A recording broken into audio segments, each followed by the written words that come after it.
Nous arrivons donc au 36e cours sur le Shmirat HaLashon.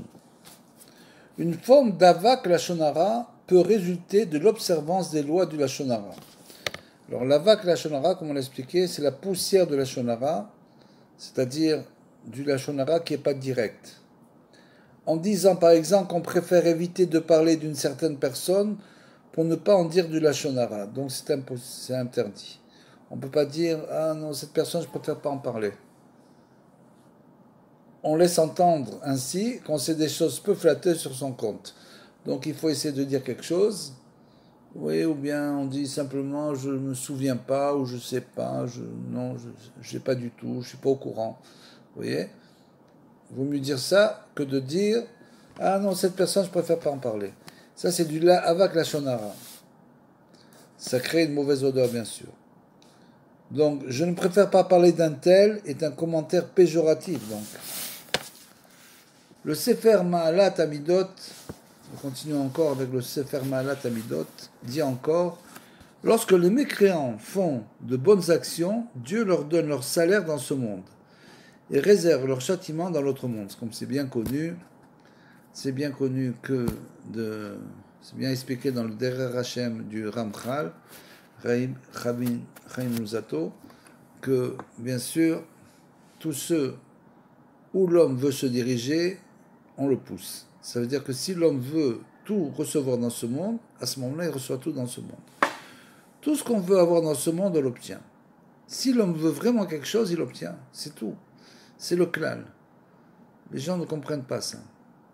Qu'est-ce qu'ils ne comprennent pas ?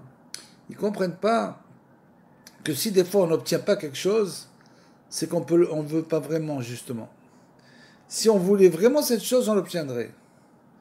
Dans le chemin où un homme se dirige, on le pousse. Donc ça veut dire, si l'homme désire tout dans ce monde, l'autre monde ne l'intéresse pas du tout. Il veut tout recevoir. Donc il reçoit tout. Ça veut dire quoi ? Ça veut dire quelqu'un qui ne croit pas dans le monde futur, bien sûr. Qui ne fait pas la Torah, les Mitzvot, les Masim Tovim. Mais malgré tout, ces gens-là, ces mécréants-là, d'après la Torah, s'ils font des bonnes actions, alors Dieu leur donne leur salaire dans ce monde. Et bien sûr, pour réserver le châtiment dans le monde futur, parce qu'ils ne pourront pas dire après, je ne savais pas, etc. Ils ont tout reçu déjà dans ce monde. Et donc, celui qui par contre croit au monde futur et veut recevoir son salaire dans le monde futur, de toutes les bonnes actions qu'il fait dans ce monde, les mitzvot, masim tovim, à ce moment-là, celui-là, il va recevoir juste les intérêts dans ce monde. C'est-à-dire une toute petite partie. Donc c'est pour ça qu'il faut faire beaucoup de mitzvot, beaucoup de masim tovim. Une petite partie de l'intérêt et le capital lui est réservé dans le monde futur. Et donc, pour ces gens-là, il leur accorde bien sûr les richesses, des possessions, des années de vie, des honneurs et d'autres biens. C'est-à-dire qu'étant donné qu'ils reçoivent tout dans ce monde, pas les intérêts mais le capital, alors naturellement ce sont des gens souvent qui sont très riches, qui possèdent, qui ont des grandes possessions, des maisons, etc. Ils vivent longtemps sans être dérangés par aucun problème de santé la plupart du temps. Juste à la fin, bien sûr, quand le compte arrive à son terme, si alors l'homme se conduit mal, enfin c'est assez compliqué d'expliquer comment ça se passe exactement, mais disons que s'il se conduit mal, alors bien sûr il va recevoir aussi une punition dans ce monde à la fin de sa vie, et il reçoit aussi des honneurs et d'autres biens sans limite. Mais, nous dit le Chafetz Chaim, il ne leur donne pas la paix. La paix, ils n'ont pas de paix. C'est-à-dire que ce n'est pas qu'ils vivent dans le bonheur total. Ils ont beaucoup de choses, ils ont tout ce qu'ils désirent, mais par contre la paix, ils ne l'obtiennent pas. Comme il est dit, point de paix, dit mon Dieu, pour les méchants. Échaïaou, 57-21, comme ça c'est écrit, pour ces gens-là, il n'y a pas de paix. Au contraire, la paix est une récompense réservée aux justes. Comme il est dit, l'œuvre de la justice sera la paix.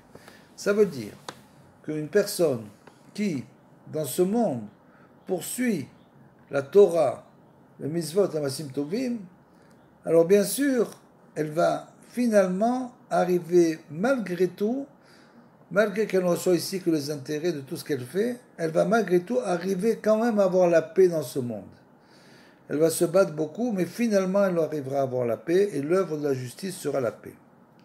C'est grâce à la paix et la fraternité qu'on inspire le désir de se repentir et de se rapprocher de Dieu, comme il est dit, celui qui crée le fruit des lèvres, paix, paix, pour qui s'est éloigné et pour le plus proche, dit Hachem, et je le guérirai. Celui qui crée le fruit des lèvres, c'est une très grande expression qui est utilisée par Rabbeinu, c'est-à-dire qu'en fait, c'est Hachem qui crée le fruit des lèvres. C'est-à-dire les paroles qu'on va dire, en fait, ce sont des paroles que Hachem met dans notre bouche. Quand quelqu'un vient parler à Hachem, à ce moment, c'est Hachem lui-même qui met les paroles qu'il veut entendre dans la bouche de celui qui parle. Celui qui crée le fruit des lèvres.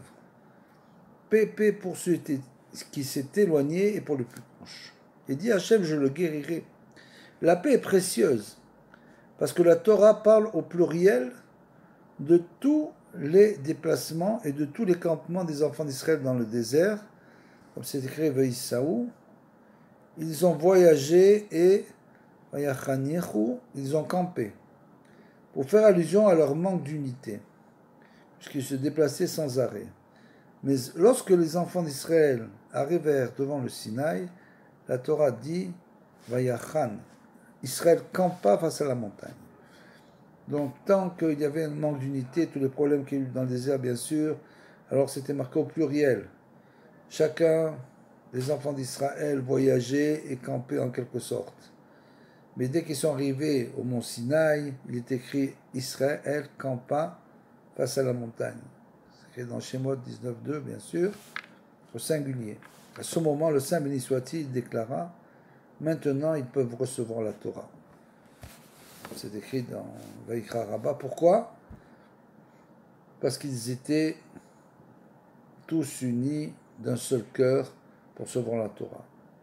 Et donc aussi longtemps que la paix régna parmi eux, la présence divine résida parmi eux. Et donc on l'a vu, la paix, c'est bien sûr la récompense des tzadikim, des gens qui font la Torah, le mitzvot, les masim tovim dans ce monde. Finalement, ils obtiendront la paix, aussi longtemps que la paix régnera parmi eux, puisque la paix, c'est l'essentiel. Toute la bénédiction vient par la paix.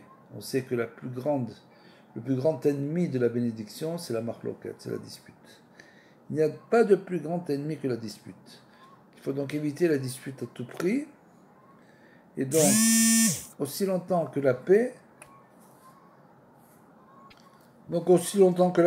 régna parmi eux, la présence divine résida parmi eux. C'est pour ça qu'il est écrit, Dieu devint roi de Réchouroun lorsque les chefs des tribus furent assemblés, les tribus d'Israël unies, comme c'est écrit dans Dvarim 33.5.